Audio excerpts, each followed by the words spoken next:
तो ऐसा मैंने बताया था, यूएन सिक्योरिटी काउंसिल में प्रस्ताव गया युद्ध विराम का, जंग रोकने का, लेकिन अमेरिका ने उसको वीटो कर दिया। अमेरिका कह रहा है कि हम समझौता तो कराएंगे, लेकिन जंग अभी रुकी तो समझौते में असर पड़ेगा। उधर जिस MQ-9 ड्रोन पर अमेरिका को बहुत नाज है, लगातार दूसरे दिन हूथी ने अमेरिका का एक और MQ-9 ड्रोन गिरा दिया है। आधे से ज्यादा इजराइल में इस समय लाइट नहीं है, 48 घंटे लाइट की कटौती हो रही है। और इजराइल के एक मंत्री के बयान पर इजराइल के अंदर ही बिल्कुल बवाल मचा हुआ है। ये सारे अपडेट्स लेकर मैं आपके बीच में हाजिर हूं, देखते रहिए पूरा वीडियो।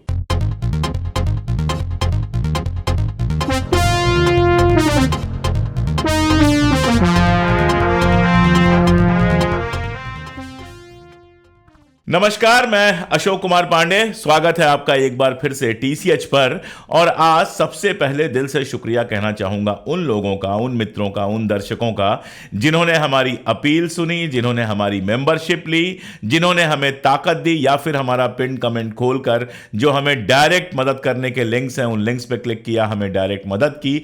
आपकी ये मदद मुझे वो ताकत देती है जिससे मैं लगातार ये सारी बातें आपके बीच में कर पाता हूं। बहुत सारे दोस्तों ने ये भी बताया कि वो किस मुल्क से हैं या किस इलाके से हैं, और देखकर बेहद खुशी हुई कि दुनिया भर के लोग, हिंदू, मुसलमान, सिख, हर तरह के लोग, दुनिया भर के लोग हमारा चैनल देख रहे हैं। यानी सच्चाई बहुत दूर तक भले ना पहुंचे, कुछ दूर तक तो पहुंच रही है। इस सब के लिए आपका बहुत बहुत शुक्रिया। शुरुआत आज एक पॉजिटिव खबर से, पॉजिटिव तो क्या ही कहेंगे। गजा में, रफा में जो हालत कर दी है, जिस तरह से लगातार बम गिर रहे हैं, अस्पताल तोड़े जा रहे हैं, घर तोड़े जा रहे हैं, वो सब मैं बार बार आपको बता चुका हूं। पिछले वीडियोस में तो मैंने बच्चों के बारे में खास तौर पे बताया था। ऐसे में एक बड़ी खूबसूरत तस्वीर आई अल जजीरा पर, जिसमें वो बता रहे हैं कि वहां के बच्चों ने अपने खेलने के लिए नए रास्ते तलाशे हैं। वहां पर फुटबॉल बहुत ज्यादा पॉपुलर रहा है, बच्चे फुटबॉल खेलते थे, लेकिन जिस तरह से रफा में बहुत थोड़ी सी जगह में इतने सारे टेंट लगे हुए हैं, मैदान खत्म हो गए हैं जिन मैदानों में जाकर वो खेलते थे, उन्होंने अपने लिए एक नया रास्ता निकाला है, और ये रास्ता है पतंग उड़ाने का। बड़ी खूबसूरत खूबसूरत पतंगे हैं, कुछ खुद बनाई हैं, कुछ खरीदे हैं, और ये बच्चे आसमान में पतंग उड़ा रहे हैं। साथ में जो गाने वाली चिड़ियां होती हैं, जो चिड़िया बहुत खूबसूरत कूकती हैं, उन चिड़ियों को उन लोगों ने खरीदा है या फिर उन चिड़ियों को ले आए हैं और उनको सुनते हैं। और इस तरह से इस भयानक जंग में, इस भयानक दर्द भरे माहौल में जिंदा रहने के लिए रास्ते तलाश रहे हैं, भागने के लिए नहीं। इजराइल तो चाहता है कि वो किसी भी तरह फलस्तीन छोड़कर, गजा छोड़कर, रफा छोड़कर चले जाएं, शिनाई में चले जाएं, कहीं और चले जाएं, लेकिन इस बार फलस्तीनी अपनी जमीन छोड़ने के लिए तैयार नहीं है। और मैं आपको यकीन दिलाता हूं, जितना मेरी समझ है, जितना मैं पढ़ पाता हूं, समझ पाता हूं, कि इस बार इजराइल के लिए आसान नहीं होगा उनको अपनी जगहों से हटाना। न केवल वो फलस्तीन में रहेंगे, बल्कि फलस्तीन आज नहीं तो कल एक आजाद मुल्क बनेगा। ये शहादतें जिसमें 30,000 के आसपास लोग मारे जा चुके हैं, वो बर्बाद होने वाली नहीं, बेकार होने वाली नहीं। और ये कहने के पीछे बहुत सारे कारण हैं। इजराइल के अंदर अपने तमाशे शुरू हो गए हैं, बहुत सारे तमाशे शुरू हो गए हैं। वहां के जो वित्त मंत्री हैं, फाइनेंस मिनिस्टर हैं, स्मोट्रिच, उनका एक बयान आया। और देखिए होता क्या है कि जब आप पागलपन में होते हैं तो कई बार सच बोल जाते हैं। इस बयान में स्मोट्रिच ने कहा कि अगवा किए हुए लोगों को छुड़ाना हमारी पहली प्रायोरिटी नहीं है। आप जानते हैं कि लगातार इजराइल सारी दुनिया में यह कहता रहा है कि हम जो ये जंग कर रहे हैं वो सेल्फ डिफेंस के लिए कर रहे हैं, और हमारे अगवा किए हुए जो लोग हैं उनको हम छुड़ाना चाहते हैं। अब सीज फायर की प्रक्रिया जब चल रही है, जब बातचीत की, ट्रूस की प्रक्रिया चल रही है, तो हमास ने सीधे कहा है कि जंग बंद करो और अपने अगवा किए हुए लोगों को ले जाओ, लेकिन उसके बदले में हमारे फलस्तीनी जो तुम्हारी जेलों में सड़ रहे हैं उनको रिहा करना पड़ेगा। अब पेच यही है, सब जानते हैं। हरीज में आज की खबर है, हरीज जो है वो इजराइल का ही अखबार है। वहां की खबर है कि जो जैसा चल रहा है वैसा चलता रहे तो बेंजामिन नेतन्याहू के लिए तो बहुत अच्छा है, उसकी गद्दी बनी रहेगी, लेकिन इजराइल के लिए बेहद खतरनाक है। डिजास्टर वर्ड का यूज किया है। यानी बेंजामिन नेतन्याहू और उसके चेले चपाटे जो हैं चाहते हैं किसी भी तरह जंग चलती रहे।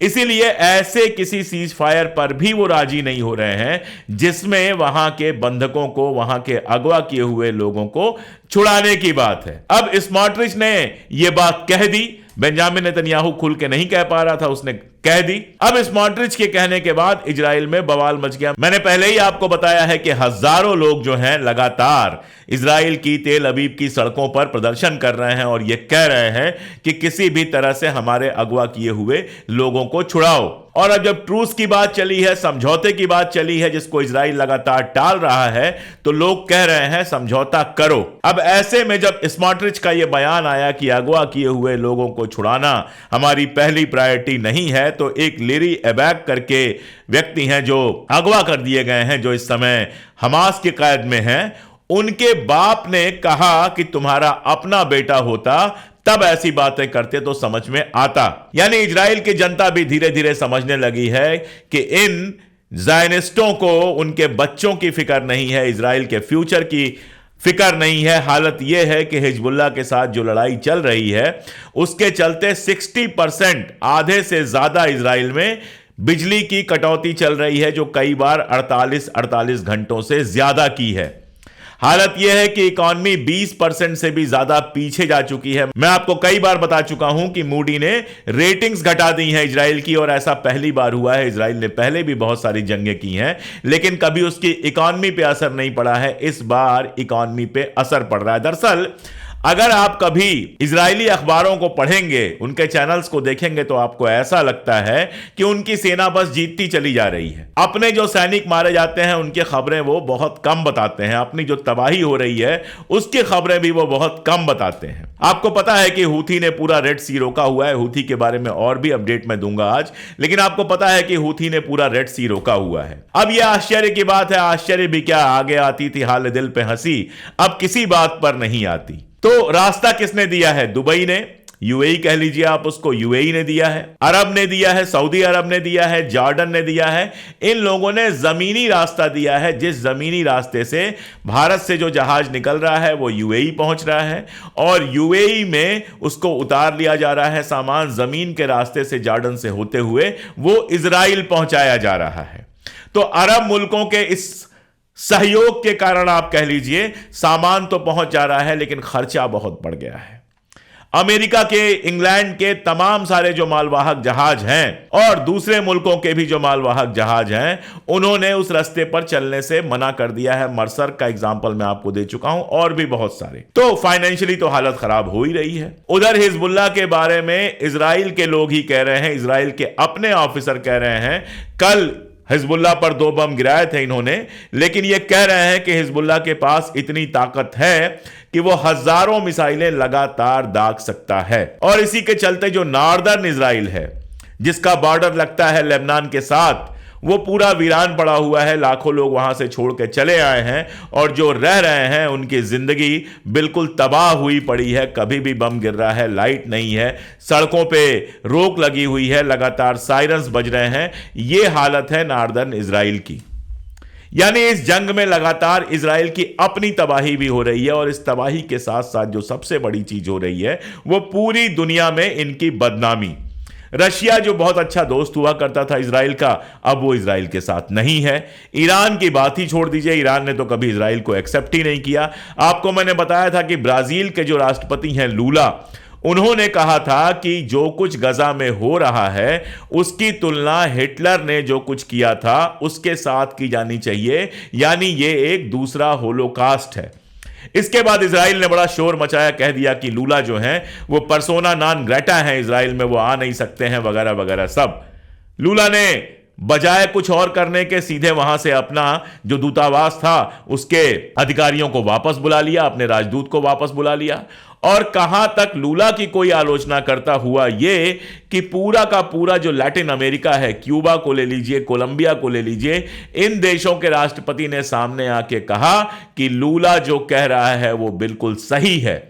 गजा में जो कुछ हो रहा है उसके सामने एक स्मोक स्क्रीन डाली हुई है इजराइल ने कि दुनिया को दिखाई ना दे।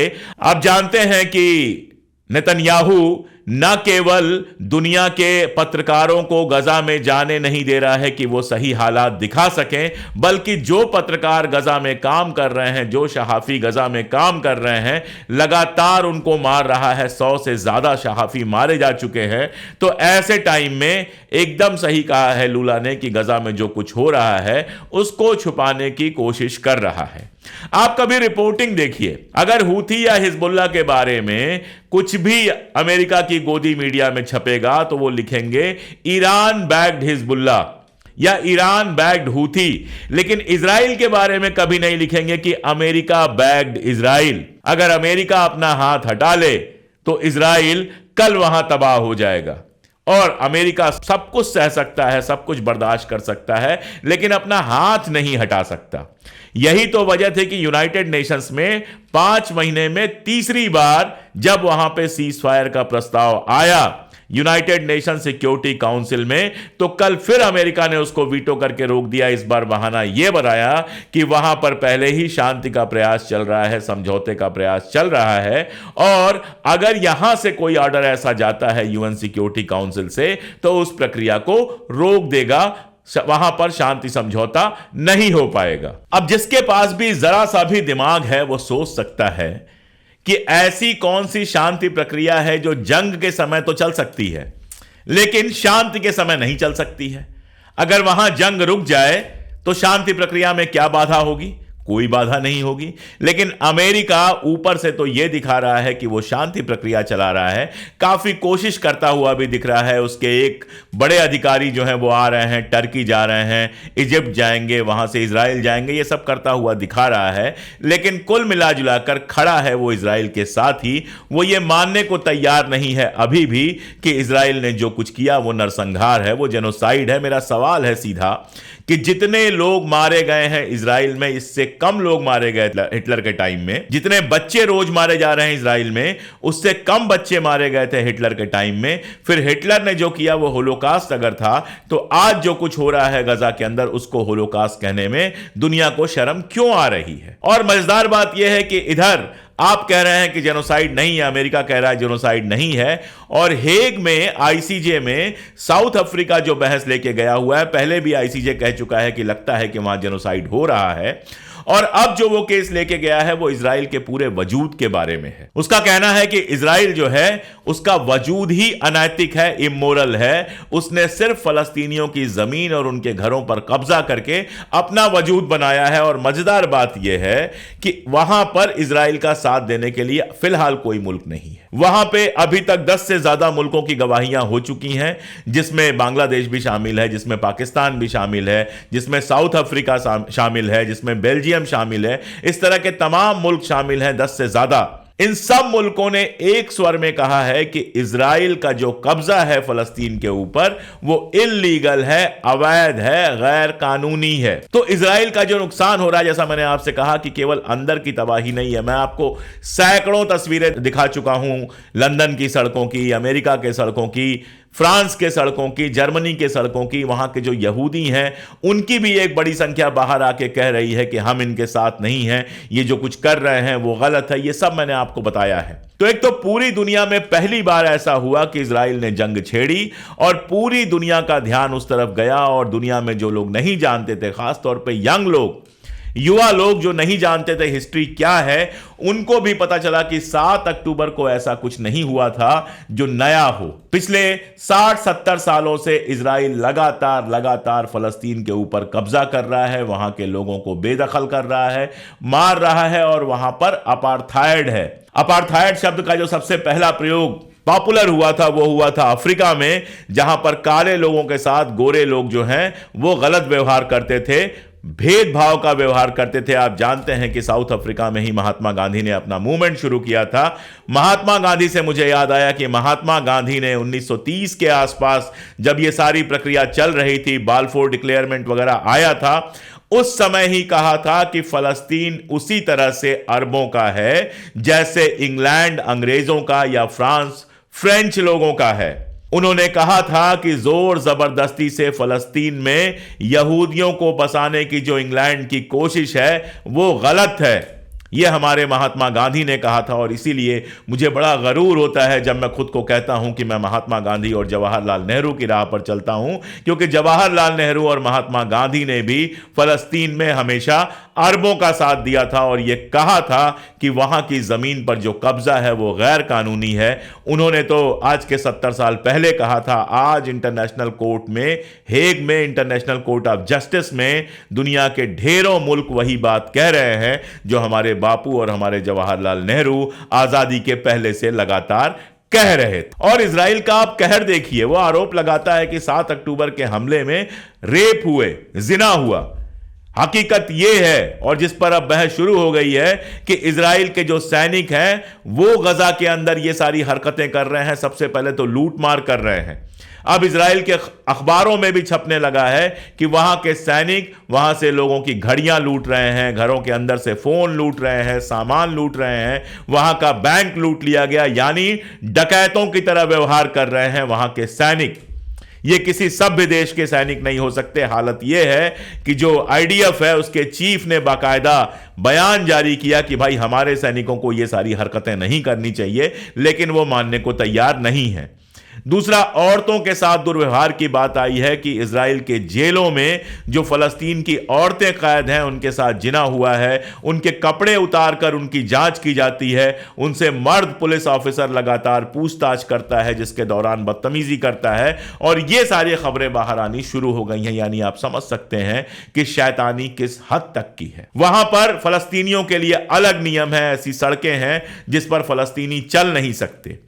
एक ही अपराध के अलग अलग कानून हैं, फलस्तीनियों के लिए अलग, इजरायलियों के लिए अलग। फलस्तीनी अरबों को वोट देने का अधिकार नहीं है। ये सब बातें आईसीजे में डिस्कस हो रही हैं। इजराइल दावा करता है कि अरब में अकेला वो मुल्क है जहां पे डेमोक्रेसी है। ये कैसी डेमोक्रेसी है जिसमें यहूदी तो वोट दे सकते हैं लेकिन फलस्तीनी जो वहां के मूल नागरिक हैं वो वोट तक नहीं दे सकते। ये अपार्थाइड अगर नहीं है, ये रंग भेद नहीं है, तो और क्या है? यही सवाल आईसीजे में उठा है और देखते हैं कहां तक जाता है। हम सब जानते हैं कि आईसीजे का जो डिसीजन होता है या आईसीजे का जो फैसला होता है वो कोई बाध्य नहीं होता है, लेकिन उसका इंप्लीकेशन बहुत ज्यादा होता है। अगर वहां से उल्टा फैसला कोई आता है तो यूरोप और अमेरिका के देशों के लिए भी बड़ा मुश्किल हो जाएगा लगातार समर्थन करना। और इसके रुझान साफ साफ दिखने लगे हैं। आप जानते हैं कि इंग्लैंड में विपक्षी जो पार्टी है उसको लेबर पार्टी कहते हैं। लेबर पार्टी पारंपरिक रूप से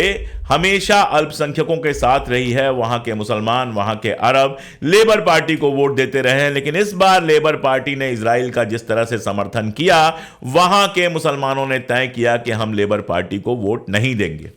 और इंटरनेशनली भी लेबर पार्टी की बहुत बदनामी हुई। अब हालत यह है कि लेबर पार्टी भी कह रही है कि इजराइल में जो कुछ हो रहा है वो जेनोसाइड है। सुर बदलते हुए दिखाई दे रहे हैं। स्पेन और बाकी सारे मुल्कों में भी इस तरह की बातें लगातार दिखाई दे रही हैं और ये बताती हैं कि जो मैं बार बार कहता हूं कि इस बार फलस्तीनियों की शहादत बेकार नहीं जाएगी। और सारी दुनिया ये कहना तो शुरू कर ही चुकी है कि 2 स्टेट सोल्यूशन होना चाहिए, यानी फलस्तीनियों को आजादी मिलनी चाहिए।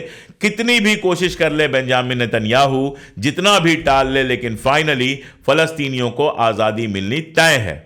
और जब फलस्तीन की आजादी का इतिहास लिखा जाएगा तो हूथियों का नाम गोल्डन अक्षरों में लिखा जाएगा।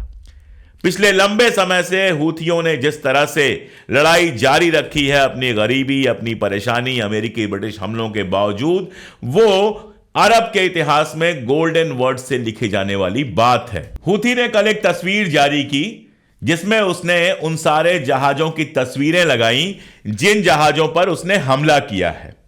और तस्वीर जो जारी की वो तो जारी ही की, लगातार दूसरे दिन उसने MQ-9 ड्रोन जो होता है, अमेरिका का MQ-9 ड्रोन जिस पर बड़ा नाज है अमेरिका को, वो ड्रोन मार के गिराया। अमेरिका ने भी एक्सेप्ट किया कि हां, हमारा MQ-9 ड्रोन गिराया गया है।